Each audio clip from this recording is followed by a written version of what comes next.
हमारा सौरमंडल 4.5 अरब साल पहले बना था।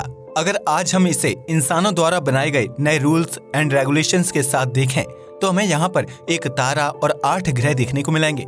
कुछ साल पहले यह रूल्स एंड रेगुलेशंस अलग हुआ करते थे, जब हमारे सौरमंडल में प्लूटो को भी एक ग्रह माना जाता था। इन सभी ग्रहों पर रिसर्च करने के लिए वैज्ञानिक टेलीस्कोप और स्पेसक्राफ्ट का इस्तेमाल करते हैं, जिससे हमें इनके वायुमंडल और जमीन की जानकारी मिलती है।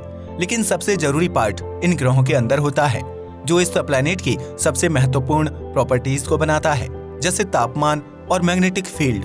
आज हम आपको सौरमंडल के सभी ग्रहों का एक टूर देंगे, लेकिन इस टूर में हम ग्रहों के ऊपर की नहीं बल्कि अंदर की जानकारी बताएंगे। आइए शुरू करते हैं आज के इस वीडियो को।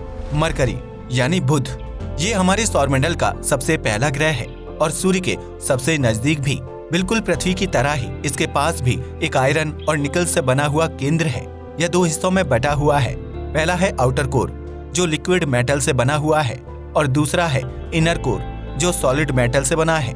इसकी वजह से ग्रह के मूवमेंट पर काफी ज्यादा प्रभाव पड़ता है। इससे जुड़ा एक एक्सपेरिमेंट आप घर पर कर सकते हैं। आप 2 अंडे लीजिए, जिसमें से एक कच्चा अंडा हो और दूसरा उबला हुआ अंडा। जब आप दोनों को घुमाएंगे तो कच्चा वाला अंडा कुछ ज्यादा मूवमेंट करेगा और इधर उधर जाएगा, लेकिन उबला हुआ अंडा एक स्टेबल रूप से रोटेशन करेगा। ऐसा इसलिए है क्योंकि उबले हुए अंडे के अंदर लिक्विड मेटल नहीं है, जो उसकी मूवमेंट को खराब नहीं करता है। मरकरी ग्रह का कोर कुछ ज्यादा ही बड़ा है। वैज्ञानिकों के मुताबिक इस ग्रह के पूरे वॉल्यूम का 83% इसके केंद्र में ही है। इसके केंद्र का डायमीटर 3600 किलोमीटर है, जो नॉर्मल से कुछ ज्यादा ही है। इस ग्रह में लिक्विड कोर के ऊपर सिलिकेट की भी एक लेयर है, जिसे मेंटल कहा जाता है। इस मेंटल के ऊपर आती है ठोस सतह, जिसे क्रस्ट कहा जाता है। ये दोनों ही लेयर मात्र 500 से 600 किलोमीटर गहरी हैं, जो केंद्र के मुकाबले काफी ज्यादा कम है। इसके इतने अजीब कोर की वजह से ही हमें मरकरी के रोटेशन में काफी ज्यादा इनस्टेबिलिटी दिखाई देती है। वीनस यानी शुक्र, वीनस हमारे सौरमंडल का दूसरा ग्रह है और सबसे ज्यादा गर्म भी। इस ग्रह के पास वायुमंडल है, जिसकी वजह से सूर्य से आने वाली गर्मी इसके वायुमंडल में ही कैद हो जाती है और इस ग्रह का तापमान बढ़ा देती है। अगर मरकरी ग्रह के पास भी वायुमंडल होता तो शायद वो हमारे सौरमंडल का सबसे गर्म ग्रह होता। खैर, वीनस ग्रह का तापमान 470 डिग्री सेल्सियस तक चला जाता है। सिर्फ इतना ही नहीं, यहाँ का वायुमंडल काफी ज्यादा मोटा है और इसमें 96% कार्बन डाइऑक्साइड मौजूद है, जो ग्रह को लगातार और भी ज्यादा गर्म बनाती जा रही है। यहाँ पर मीथेन और हाइड्रोजन सल्फाइड जैसी खतरनाक गैस भी मौजूद है। यहाँ पर सल्फ्यूरिक एसिड जैसे खतरनाक एसिड की बारिश होती है, इसलिए यहाँ पर रहना तो बिल्कुल नामुमकिन ही है। लेकिन एक बार को मान लेते हैं कि हम यहाँ पर मौजूद इन भयानक चीजों को झेल लेंगे, लेकिन इसके बावजूद भी हम यहाँ पर नहीं रह पाएंगे, और इसका कारण है यहाँ की जमीन। इस ग्रह का केंद्र भी आयरन और निकल से ही बना हुआ है, लेकिन यह मरकरी ग्रह जैसा बिल्कुल नहीं है। इसके ऊपर की 90% जमीन बसाल्ट लावा से कवर्ड है।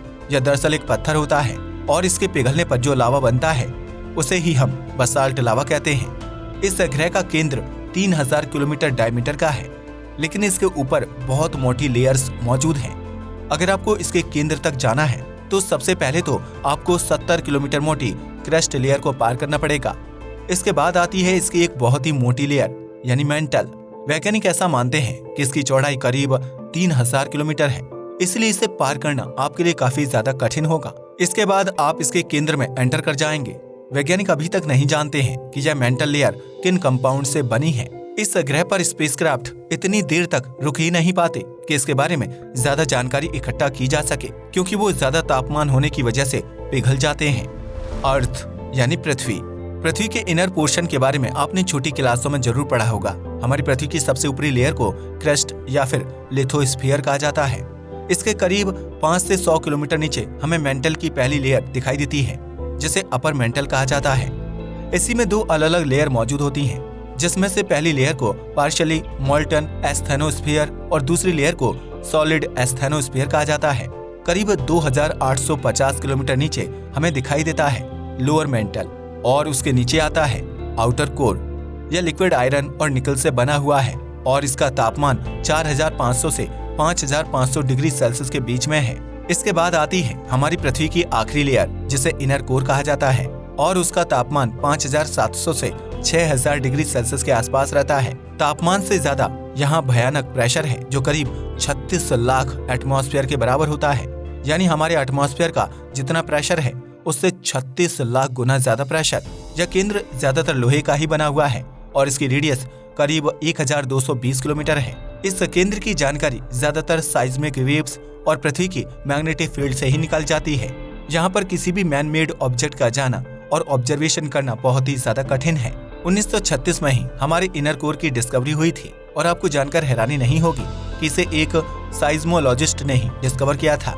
एक साइज्मोलॉजिस्ट पृथ्वी से निकलने वाली डिफरेंट वेव्स पर रिसर्च करता है और उससे ये पता लगाता है कि हमारी पृथ्वी के अंदर क्या है। जैसे जब रेडियो पर कोई गाना आता है तो उस आवाज की फ्रीक्वेंसी और स्टाइल सुनकर आप ये समझ जाते हैं कि वह कौन सा सिंगर है। कुछ इसी तरह से ही साइज्मोलॉजिस्ट भी पृथ्वी से निकलने वाली वेव्स की फ्रीक्वेंसी और स्टाइल देखकर ये पता लगा लेते हैं कि पृथ्वी के अंदर कौन कौन से मटेरियल छिपे हुए हैं। पृथ्वी की इन लेयर्स की वजह से ही हमें इतनी परफेक्ट मैग्नेटिक फील्ड देखने को मिलती है। इसके साथ साथ हमारी पृथ्वी का तापमान स्टेबल रखने में भी इन लेयर का काफी बड़ा हाथ है। अगर हमारी पृथ्वी का केंद्र इतना गर्म ना होता तो रात में सूर्य के चले जाने की वजह से हमारी पृथ्वी पर तुरंत ही बर्फ जमने लगती, लेकिन ऐसा नहीं होता है क्योंकि हमारी पृथ्वी के अंदर से भी काफी सारी एनर्जी ऊपर आ रही होती है। मार्स यानी मंगल ग्रह देखने में भले ही काफी ज्यादा शांत लगे, लेकिन ऐसा बिल्कुल नहीं है। यहाँ पर हमारे सौरमंडल के सबसे ऊंचे पॉइंट मौजूद हैं।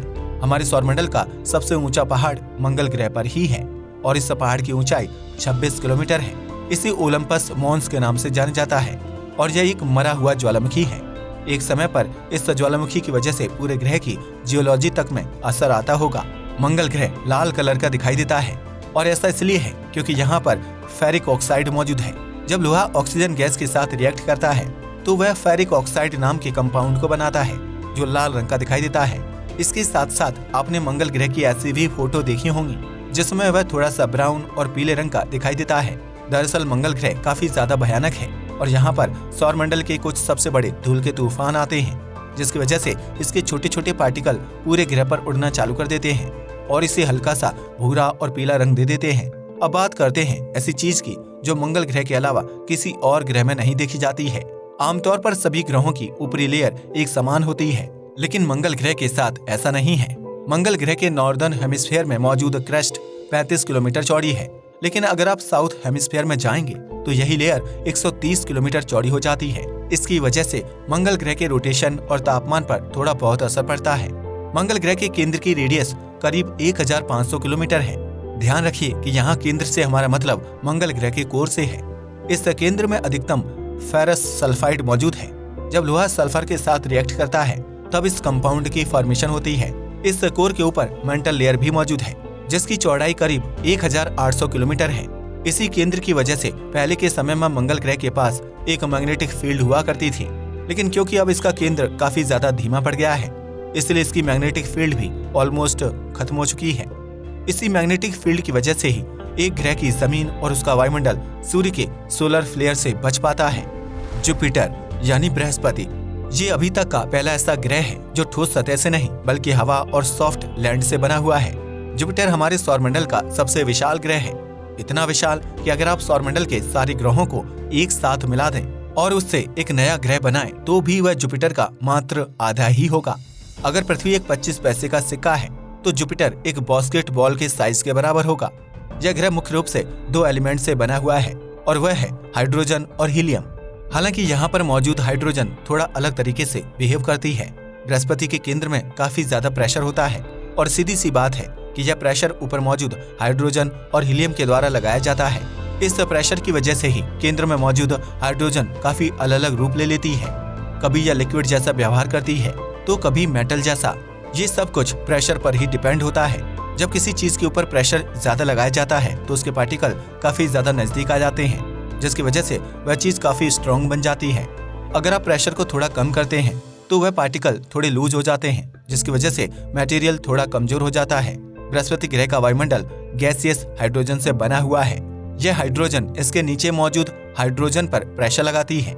इसकी वजह से वायुमंडल के जस्ट नीचे एक लिक्विड हाइड्रोजन की लेयर मौजूद है। अब लिक्विड हाइड्रोजन भी इसके नीचे मौजूद हाइड्रोजन पर प्रेशर लगाती है, जिसकी वजह से लिक्विड हाइड्रोजन के जस्ट नीचे हमें मेटेलिक हाइड्रोजन देखने को मिलती है। मेटालिक हाइड्रोजन से बृहस्पति का केंद्र बना हुआ है और इस केंद्र का द्रव्यमान पृथ्वी के द्रव्यमान के मुकाबले 14 से 18 गुना ज्यादा है। इसका साइज हमारी पृथ्वी से 1.5 गुना ज्यादा है। यह केंद्र सॉलिड जरूर है, लेकिन इसका तापमान काफी ज्यादा है। वैज्ञानिक मानते हैं कि बृहस्पति के केंद्र का तापमान करीब 24,000 डिग्री सेल्सियस है। हमारे सूर्य की सतह का तापमान मात्र 5,500 डिग्री सेल्सियस है। अभी तक किसी स्पेसक्राफ्ट के जरिए जुपिटर के केंद्र पर रिसर्च नहीं की गई है, इसलिए ये जितना भी डेटा है वह फिजिक्स के लॉ और करंट ऑब्जर्वेशन से निकाला गया है। भविष्य में यह कम और ज्यादा भी हो सकता है। सैटर्न यानी शनि ग्रह, ये हमारे सौरमंडल का दूसरा सबसे बड़ा ग्रह है, जो अपने सुंदर रिंग्स की वजह से फेमस है। ये हमारी पृथ्वी से 95 गुना ज्यादा विशाल है और इसके पास करीब 82 चांद हैं, जिनकी संख्या कम और ज्यादा होती रहती है।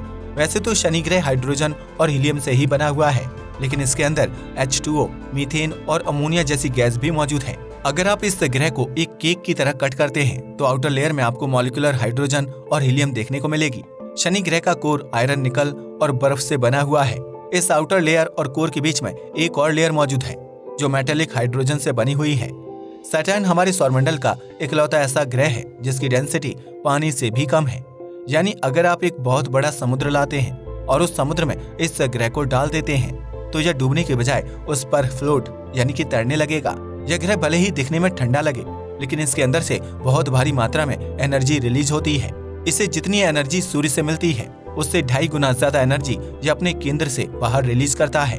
इसके पीछे भी इसका केंद्र ही रिस्पॉन्सिबल है। यूरेनस यानी अरुण, ये हमारे सौरमंडल का एक बहुत ही ठंडा ग्रह है। इसका 25% भाग पत्थर से बना है, 60% भाग बर्फ से बना है और बाकी बचा हुआ हाइड्रोजन और हीलियम से बना है। शनि ग्रह की तरह यहाँ पर भी कोई सॉलिड सरफेस मौजूद नहीं है। जहाँ से इसका वायुमंडल खत्म होता है वहीं से इसका मेंटल चालू हो जाता है। इसका वायुमंडल हाइड्रोजन और हीलियम से बना है और इसका मेंटल बर्फ से बना हुआ है। इसके अंदर एक कोर मौजूद है जो वैज्ञानिकों के मुताबिक पूरी तरीके से पत्थर से बना है और यह इस ग्रह की इकलौती ऐसी चीज है जो रॉक सॉलिड है। नेपच्यून यानी वरुण, ये हमारे सौरमंडल का आखिरी ग्रह है और इसे इसका नीला रंग हाइड्रोजन, हीलियम और मीथेन गैस से मिलता है। जैसे जैसे आप इस ग्रह के अंदर जाना शुरू करते हैं वैसे वैसे यह रंग बदलने लगता है और सबसे पहले एक लिक्विड की लेयर आती है जो थोड़ा सा और आगे चलने पर एक बहुत ही गर्म मेंटल में तब्दील हो जाती है। इस ग्रह की मेंटल लेयर हमारी पृथ्वी की मेंटल लेयर से 10 गुना ज्यादा भारी है। यह मीथेन, अमोनिया और पानी से बनी हुई है। वैज्ञानिक बताते हैं कि यहाँ का टेम्परेचर करीब 1000 डिग्री सेल्सियस के आसपास रहता है और जैसे जैसे आप केंद्र की तरफ बढ़ते जाते हैं यह तापमान बढ़ने लगता है। तापमान के साथ साथ प्रेशर भी तेजी से इंक्रीज होता है, जिसकी वजह से केंद्र के आसपास मौजूद मीथेन डायमंड क्रिस्टल्स में बदलने लगती है। इसकी वजह से वहाँ पर एक डायमंड लिक्विड का समुद्र बन जाता है। ऐसा भी माना जाता है कि इस ग्रह के केंद्र पर डायमंड की बारिश होती है। नेपच्यून ग्रह का केंद्र भी ज्यादातर ग्रहों की तरह आयरन, निकल और सिलिकेट से बना हुआ है। खैर, ये सारी ही जानकारी सिर्फ ऑब्जर्वेशन और करंट डेटा के मुताबिक ही बताई गई है।